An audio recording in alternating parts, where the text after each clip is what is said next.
আল্লাহ নবী তারপরে বলেন, দুনিয়ার মানুষ শোনো, যখন তোমাদের মধ্যে মুহররম মাস আসবে, আশুরার দিন আসবে, মুহররম মাসের 10 তারিখ তোমাদের সামনে আসবে, ওই দিনে যদি তোমরা রোজা পালন করতে পারো, 2টা রোজা যদি তোমরা পালন করতে পারো, ফজিলত আছে না নাই?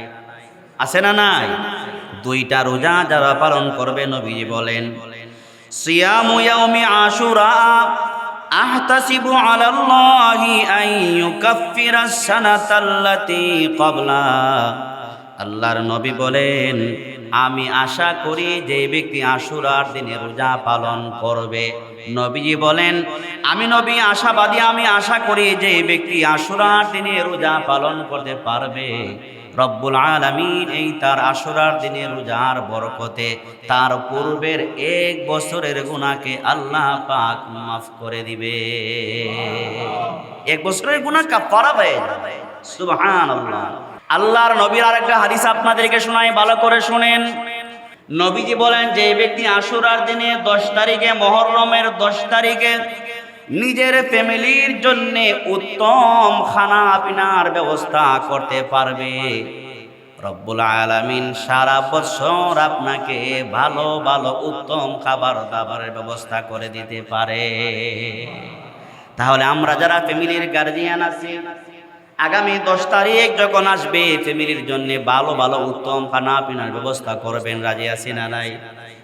আমার ইমানদার ভাইয়েরা, আমার আপনার জীবন থেকে পুরা 1 বছর চলে গেছে, 1 বছর অতিক্রম হয়ে গেছে।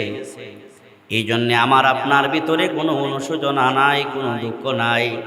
আমি মনে মনে ভাবতেছি, আমার জীবনে 1 বছর চলে গেছে, আমি 1 বছর বড় হয়েছি, আমার সম্মান মর্যাদা সামনে আরো বাড়বে। আল্লাহ বলে, বান্দারে, না না, তোমার জীবন থেকে 1 বছর চলে যাওয়া মানে তুমি বড় হওয়া না। তুমি ভাবছো তুমি মুরব্বী হইতেছো, তোমার বয়স বাড়তেছে, সম্মান বাড়তেছে।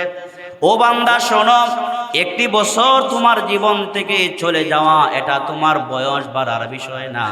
1 বছর চলে যাওয়া মানে হলো তোমার মূল্যবান হায়াত থেকে 1 বছর তোমার কমে গেছে। 1 বছর কমে গেছে। কিন্তু আমার ভাইয়েরা, আমাদের ভিতরে কোনো অনুশোচনা নাই, আমাদের ভিতরে কোনো দুঃখ নাই, কোনো ব্যথা নাই। কেউ এই কথা বলে না, আরে এই বিষয় নিয়ে কোনো টেনশন আমরা করি না। আমার জীবন থেকে 1 বছর যে আমার চলে গেল, এই জীবনটা আমার জীবন থেকে চলে গেল, 1000বার চেষ্টা করলেও 1 বছর আবার আমি ঘুরায় আনতে পারবো না, পারবো না। এই মুহররম মাসের অনেক গুরুত্ব এবং ফজিলত বর্ণনা করা হয়েছে। মুহররম মাসকে আল্লাহর মাস বলা হয়। কার মাস বলা হয়? মুহররম মাসকে আল্লাহর মাস বলা হয়। বিশেষ 4টি মাস আছে। এই 4টি মাসের মধ্যে যুদ্ধ বিগ্রহ করা আল্লাহ পাক নিষেধ করে দিয়েছেন। এই 4টি মাসের মধ্যে উল্লেখযোগ্য একটি মাস হলো মুহররম মাস। ইসলামী শরীয়তে জিলকদ, জিলহজ, রজব এবং মুহররম, এই 4টি মাস হলো বিশেষ মর্যাদা সম্পন্ন মাস, সম্মানিত মাস। এই 4 মাসের মধ্যে মুহররম মাসকে রব্বুল আলামিন বিশেষ মর্যাদা দিয়েছেন। রাসূল করিম সাল্লাল্লাহু আলাইহি ওয়াসাল্লাম ইরশাদ করেছেন, যত নফল রোজা আছে, যত কি আছে? যত নফল রোজা আছে, এর মধ্যে মুহররম মাসে রোজা হইল সবচাইতে বেশি ফজিলতপূর্ণ। সুবহানাল্লাহ। আপনারা তো নফল রোজা রাখেন, রাখেন না? হ্যাঁ, বিভিন্ন সময়ে আমরা নফল রোজা রাখি। রাসূল করিম সাল্লাল্লাহু আলাইহি ওয়াসাল্লাম বলেন, যতগুলা নফল রোজা আছে, এর মধ্যে শ্রেষ্ঠতম নফল রোজা হইল মুহররম মাসের রোজা। এমনকি রমজানুল মুবারকের রোজাগুলা ফরজ হওয়ার আগে, রমজান মাসে রোজা ফরজ হওয়ার আগ পর্যন্ত মুহররমের মানে আশুরার রোজাকে আল্লাহ তাআলা ফরজ করেছিলেন। রমজানের রোজা ফরজ হওয়ার আগ পর্যন্ত আশুরার রোজা কি ছিল? মুসলমানদের উপর ফরজ ছিল। এই হিসাবে বোঝা যায় মুহররম মাসের ফজিলত অনেক বেশি। রাসূল করিম সাল্লাল্লাহু আলাইহি ওয়াসাল্লাম হাদিসের মধ্যে বলেন, আফযালুস সিয়ামি বাদা শাহরি রমাদান সিয়ামু শাহরিল্লাহিল মুহাররম। রমজান মাসের পরে অর্থাৎ রমজানের রোজার পরে সবচাইতে বেশি ফজিলতপূর্ণ রোজা হইল আশুরার রোজা। 9 এবং 10 তারিখে রোজা হইল রমজানের পরেই। এই আশুরার 2টা রোজার দাম আল্লাহ পাকের কাছে অনেক বেশি। সুবহানাল্লাহ। মুহররম মাসের 10 তারিখকে আশুরা বলা হয়। আজকে 3 তারিখ যাচ্ছে, আগামী 10 তারিখে কি বলা হবে? আশুরা বলা হবে। মুহররম মাসের 10 তারিখকে বলা হয় আশুরা। বিশেষভাবে এই দিনটির সিয়াম পালনের উৎসাহ এবং নির্দেশনা রাসূল পাক সাল্লাল্লাহু আলাইহি ওয়াসাল্লাম দিয়েছেন। জাহিলি যুগে, আইয়ামে জাহিলিয়াতের যুগে মক্কাবাসীরা আশুরার দিনে রোজা রাখতেন। কোন দিনে রোজা রাখতেন? মক্কাবাসীরা আশুরার দিনে কি রাখতেন? রোজা রাখতেন। এমনকি মুহররম মাসে তারা মক্কার যে কালো গিলাফ আছে এই গিলাফকে তারা পরিবর্তন করতেন। মক্কার যে কালো গিলাফ আছে এটাকে কি করতেন? যেমন গত মুহররম মাস যেদিন শুরু হয়েছে, কাবার যে গিলাফ আছে এটাকে ওই মুহররম মাস শুরু হওয়ার সাথে সাথে কাবার গিলাফকে কি করা হয়েছে? পরিবর্তন করা হয়েছে না? যারা নেটে অনেকেই দেখছেন। হিজরতের পূর্বে আল্লাহর নবী হিজরত করে মক্কায় যাওয়ার, এই মদিনায় যাওয়ার আগে, হিজরত করার আগ পর্যন্ত রাসূল পাক সাল্লাল্লাহু আলাইহি ওয়াসাল্লাম এই আশুরা রোজাগুলা নিজে পালন করতেন। রাসূল করিম সাল্লাল্লাহু আলাইহি ওয়াসাল্লাম হিজরত করে যখন মদিনায় গেলেন, কোথায় গেলেন? আল্লাহর নবী হিজরত করে যখন মদিনায় গেলেন, মদিনা গিয়ে দেখলেন সেখানের মদিনার ইহুদিরা এই আশুরার দিনে সিয়াম পালন করে, রোজা পালন করে। আল্লাহ নবী ইহুদিদেরকে ডাইকা কাছে আনলেন, জিজ্ঞেস করলেন, ইহুদিরা তোমরা এই মুহররম মাসের আশুরার দিনে 10 তারিখে রোজা পালন করো কেন? তোমরা কেন রোজা রাখো? ইহুদি ব্যক্তিরা জবাব দিলেন যে রাসূলুল্লাহ, এই দিনে আমরা রোজা রাখি, এর কারণটা হলো এই দিনে রব্বুল আলামিন তার পয়গম্বর মুসা আলাইহিস সালামকে নিয়ামত দান করেছিলেন এবং তার বাহিনীকে ফেরাউনের সাথে বিজয়ী করেছেন। মুসা আলাইহিস সালামকে ফেরাউনের বাহিনী মারার জন্য পিছনে ধাওয়া করেছিল। তো রব্বুল আলামিন মুসা আলাইহিস সালামের জন্যে, তার উম্মতের জন্যে, ইমানদার মুমিনদের জন্যে এই বিশাল সমুদ্রকে আল্লাহ তাআলা ভিআইপি রাস্তা বানিয়েছিলেন। সুবহানাল্লাহ।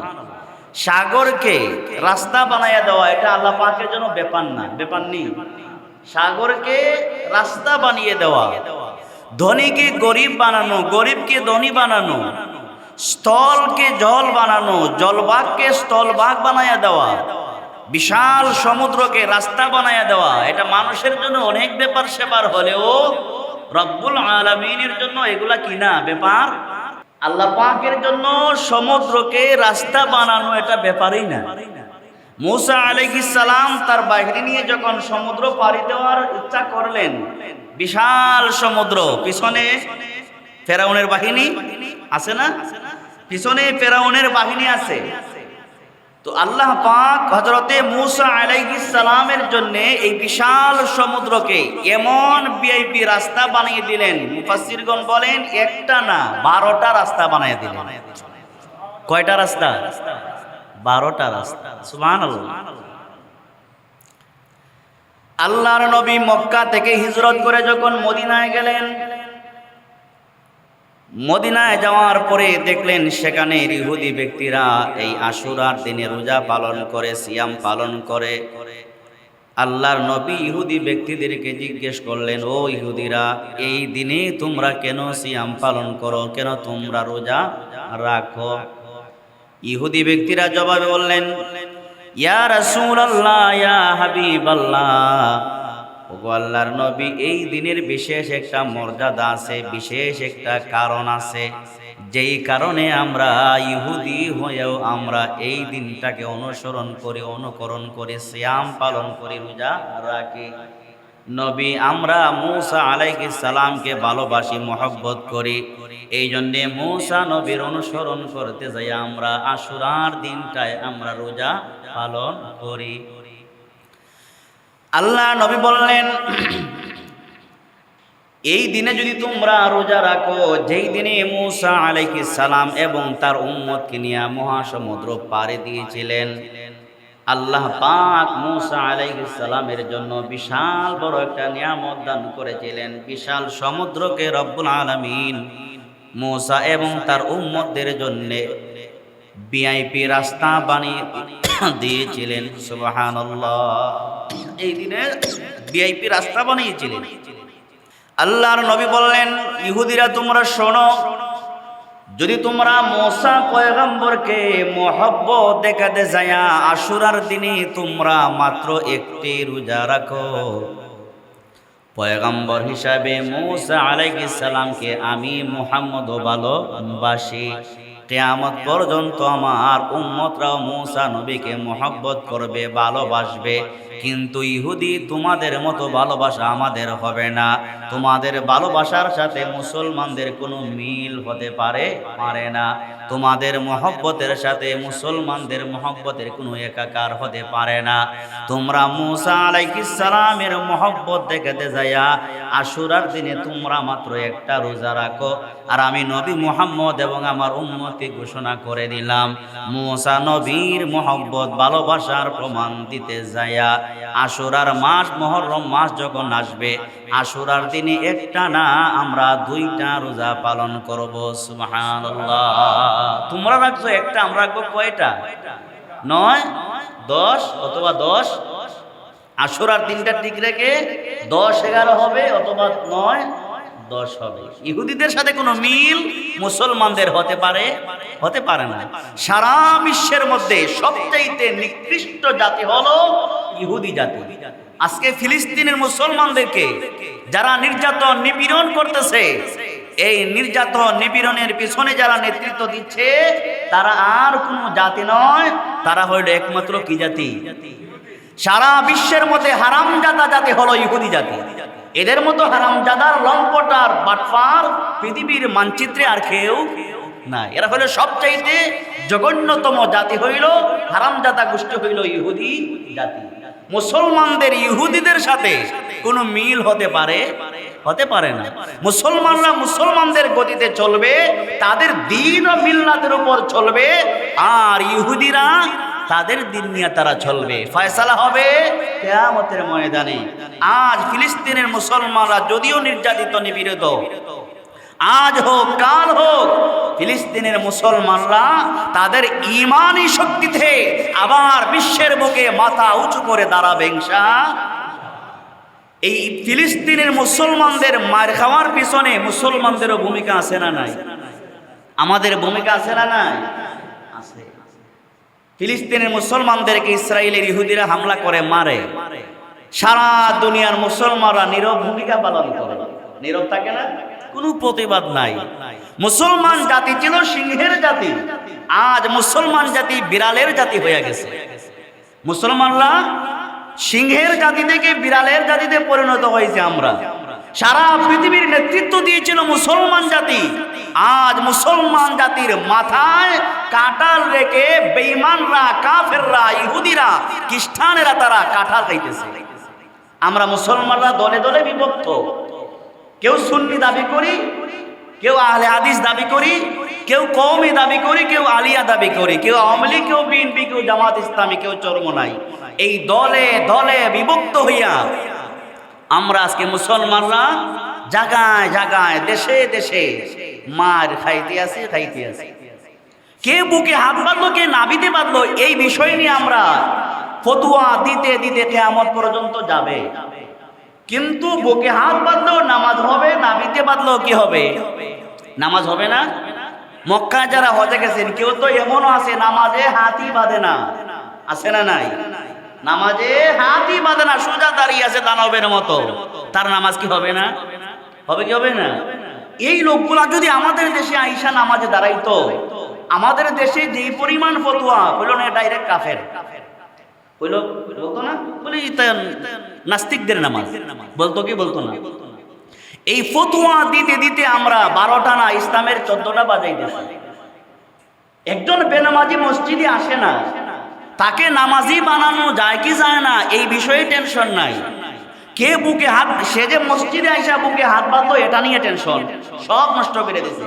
জোরে আমিন বলছে নাস্তিক হয়ে গেছে, আস্তে আমিন বলছে নাস্তিক হয়ে গেছে। কওমি দাবি করে শেষ, ওয়াহাবি দাবি করে শেষ, দাঁড়ায় মিলাদ করে ইমানই নাই। তো সারা দুনিয়ার মানুষকে ফতোয়া দিতে দিতে কাফের, মুসলমানকে এই হিসাবে যদি আমরা চিন্তা করি মুসলমান নাই, ঠিক না? তো মুসলমানদের মার খাওয়ার পেছনে আমাদেরই ভূমিকা, আমাদেরই কি আছে? ভূমিকা আছে না নাই? আছে। তো রব্বুল আলামিন মূসা আলাইহিস সালামকে আশুরার মাসে, মুহররম আশুরার দিনে, মুহররম মাসের 10 তারিখে এবং তার ইমানদার বাহিনীকে বিশাল ফেরাউনের বাহিনী থেকে আল্লাহ পাক হেফাজত করেছেন। আওয়াজ করে বলেন, যে রব মূসা এবং তার বাহিনীকে এত বড় মহাবিপদ থেকে হেফাজত করতে পারেন, সেই রব কি আজও আছে না নাই? সেই রব কি আজও আছে না নাই? আছে। তো আল্লাহর নবী বললেন, ইহুদিরা শোনো, তোমরা মূসা আলাইহিস সালামের অনুসরণ করতে যাই আশুরার দিনে তোমরা মাত্র একটি রোজা রাখো, আর আমি মুহাম্মদ এবং আমার উম্মতরা মূসা নবীর অনুসরণ করতে যাইয়া আমরা একটা রোজা রাখবো না। আমরা এই তারিখে আশুরা এবং আশুরার সাথে আকপিস করে আমরা 2টা রোজা পালন করব ইনশাআল্লাহ। আল্লাহ নবী তারপরে বলেন, দুনিয়ার মানুষ শোনো, যখন তোমাদের মধ্যে মুহররম মাস আসবে, আশুরার দিন আসবে, মুহররম মাসের 10 তারিখ তোমাদের সামনে আসবে, ওই দিনে যদি তোমরা রোজা পালন করতে পারো, 2টা রোজা যদি তোমরা পালন করতে পারো, ফজিলত আছে না নাই? আছে না নাই? 2টা রোজা যারা পালন করবে, নবীজি বলেন, সিয়ামু ইয়াউমি আশুরা আহতাসিবু আলাল্লাহি আন ইউকাফফিরাস সানাতাল্লাতী ক্বাবলা। আল্লাহর নবী বলেন, আমি আশা করি যে ব্যক্তি আশুরার দিনে রোজা পালন করবে, নবীজি বলেন আমি নবী আশাবাদী, আমি আশা করি যে ব্যক্তি আশুরার দিনে রোজা পালন করতে পারবে, রব্বুল আলামিন এই তার আশুরার দিনে রোজার বরকতে তার পূর্বের 1 বছরের গুনাহকে আল্লাহ পাক মাফ করে দিবে।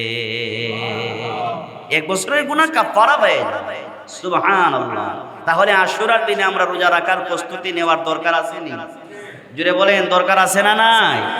শুধু সুবহানাল্লাহ কইলেই হবে না, রোজাও রাখা, যাদের সুযোগ আছে রাখবেন, যাদের সুযোগ আছে রাখবেন। দেখি না, বা রোজা রাখা মানুষের সাথে বক করেন না, বলে রোজা রাখছে আমি, অমুকে রোজা রাখে না, এগুলা ঠিক না। রোজা কার জন্যে? জুড়ে বলেন, রোজা কার জন্যে? রোজা আল্লাহর জন্যে। কিছু মানুষ আছে আমাদের মধ্যে, রোজা রাখে, নফল নামাজ পড়ে, মানুষের সাথে যাই গল্প করে, আমি নফল রোজা রাখছি, নামাজ পড়ি, অমুকে রোজা রাখে না, অমুকে শুধু ওয়াজ করে, অমুকে শুধু কি করে? ওয়াজ করে। ওয়াজ করা তো ভালো কাজ, রোজা রাখো কি? আমি যদি ওয়াজ করে মানুষের কাছে যাই বক বক করি, এই রোজার কোনো, এই ওয়াজের কোনো দাম আছে? জুড়ে বলেন, এই রোজার কোনো দাম আছে নি? আপনি রোজা রাখলেন আল্লাহর জন্যে, রাস্তা রাস্তায় মিছিল দিলেন, রোজা রাখছি, এই রোজার কোনো কি নাই দাম? রোজা রাখতে হবে আল্লাহর জন্য, মিছিল দেওয়ার জন্য রোজা না। তো মুহররম মাস চলতেছে, এই মুহররম মাসে আমাদের দেশে অনেক কিছু হয়, অনেক কিছু হয় না? জুড়ে বলেন, অনেক কিছু হয় কি হয় না? অনেক কিছু হয়। এই সব কিছু বাদ দিয়া আল্লাহর সন্তুষ্টির জন্য আমরা কি রাখবো? জুড়ে বলেন, কি রাখবো? আল্লাহর নবীর আরেকটা হাদিস আপনাদেরকে শোনাই, ভালো করে শুনেন। আল্লাহর নবী বলেন, মুহররম মাসের 10 তারিখে অর্থাৎ আশুরার দিনে যেই ব্যক্তি তার ফ্যামিলির জন্য উত্তম ভালো ভালো খাবারের আয়োজন করবে, কথা বুঝতেছেন? নবীজি বলেন, যে ব্যক্তি আশুরার দিনে 10 তারিখে, মুহররমের 10 তারিখে নিজের ফ্যামিলির জন্য উত্তম খানা পিনার ব্যবস্থা করতে পারবে, রব্বুল আলামিন সারা বছর আপনাকে ভালো ভালো উত্তম খাবার দাবারের ব্যবস্থা করে দিতে পারে। তাহলে আমরা যারা ফ্যামিলির গার্জিয়ান আছি, আগামী 10 তারিখ যখন আসবে ফ্যামিলির জন্য ভালো ভালো উত্তম খানা পিনার ব্যবস্থা করবেন। রাজি আছি না নাই? রাজি আছি না নাই? ফ্যামিলির জন্য ভালো খাবারের ব্যবস্থা করবেন। পারলে আমাগুলো দাওয়াত দিয়ে, হ্যাঁ সবাই দাওয়াত দিবেন। পারবেন না ইনশাআল্লাহ?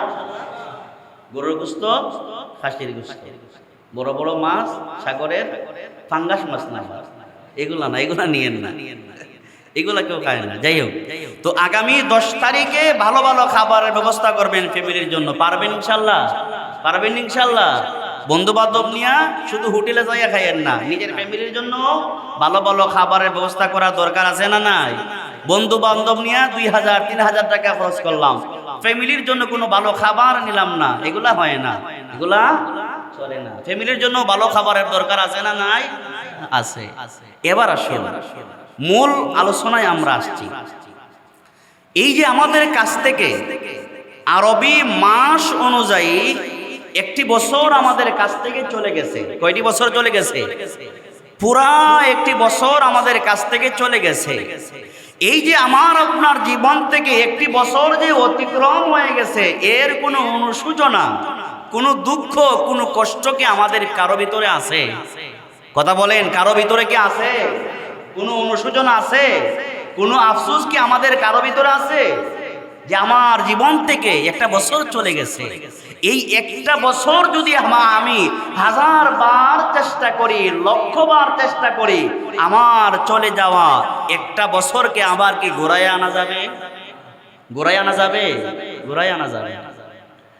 আমার ইমানদার ভাইয়েরা, আমার আপনার জীবন থেকে পুরা একটি বছর চলে গেছে, একটি বছর অতিক্রম হয়ে গেছে।